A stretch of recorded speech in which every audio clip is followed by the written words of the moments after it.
As a member of National Speakers Association, I get videos every once in a while, and I was going to look at this one video on keynotes. Unfortunately, though, the host and the interviewer spent 20 minutes diddle-dallying around, never getting to the topic. I didn't even make it past the 20 minutes. I didn't come to hear them chat. I came to hear some insights on keynotes. This is Carla Cross, and this is number 2 in the fatal mistakes presenters make that kill their presentations.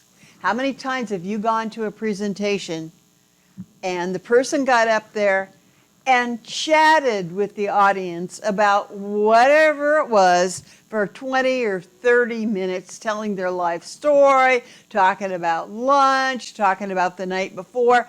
Nothing. Oh, it just kills me. Don't do that. It's a bad habit. So how should you launch? Well, I think you should get your audience into action in the first couple of minutes. So what that means is you don't spend a lot of time on your bio, you don't spend a lot of time diddle-dallying around or chatting. You get people into doing something right away.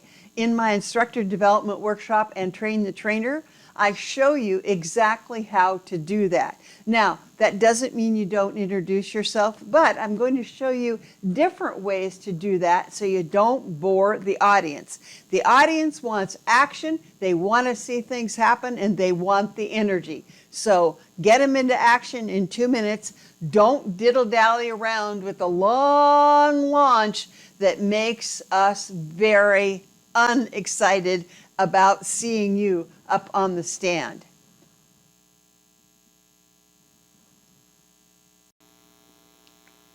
Have you ever wanted to be as good as some great performer, but you actually knew you couldn't? For instance, do you want to be a singer just like Taylor Swift?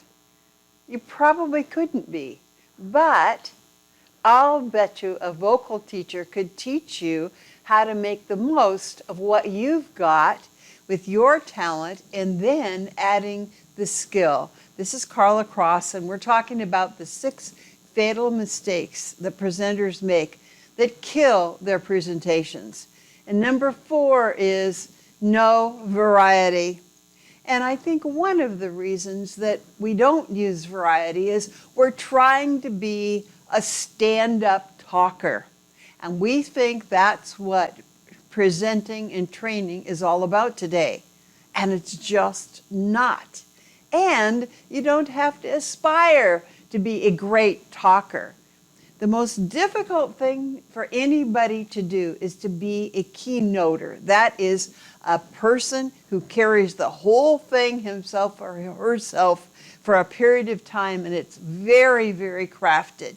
But we don't have to do that as trainers to be very effective. What we have to have is processes and techniques that we can learn. They're skills that we can learn and use. Therefore, we don't have to be a stand-up comedian, and we don't have to be the best keynoter in the world. Trainers actually have a lot of different skills that they pull together in order to be effective.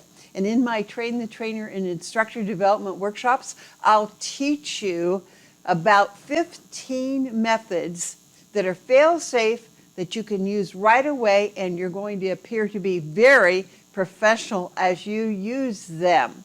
So be careful. No variety means you're doing that boring lecture for 1 hour or 3 hours, oh my gosh, 7.5 hours or 2 days, and it's killing you and it's killing your audience.